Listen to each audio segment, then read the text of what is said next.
The gospel is a great way to start your day. And what better way to learn about it than from us here at Daily Gospel?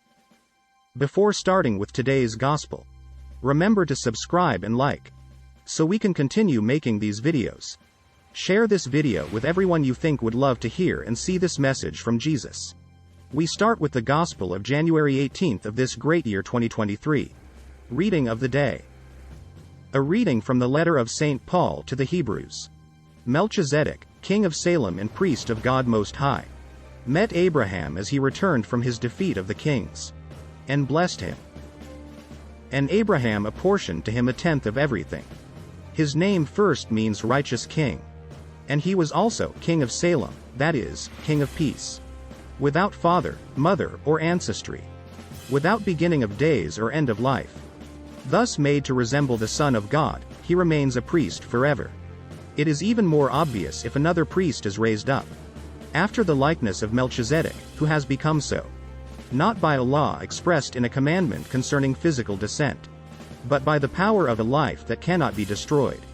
For it is testified, "You are a priest forever according to the order of Melchizedek." Gospel of the day. From the Gospel according to Mark. Jesus entered the synagogue.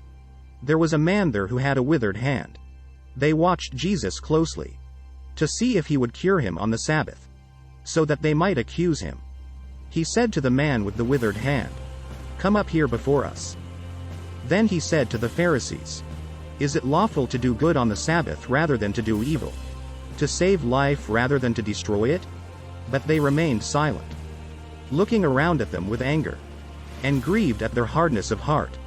Jesus said to the man, "Stretch out your hand." He stretched it out and his hand was restored.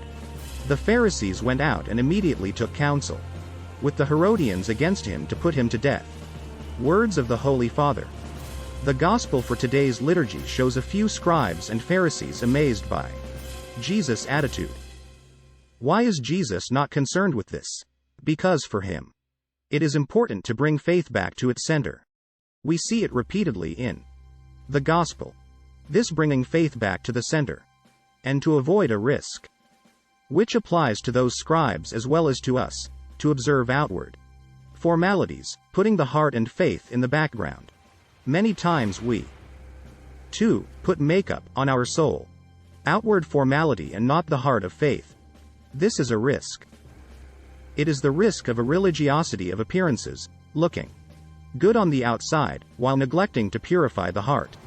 There is always the temptation to deal with God with some outward devotion, but Jesus does not settle for this worship. Jesus does not want outward appearances. He wants a faith that touches the heart. With this great message from Jesus, we wish you a happy day.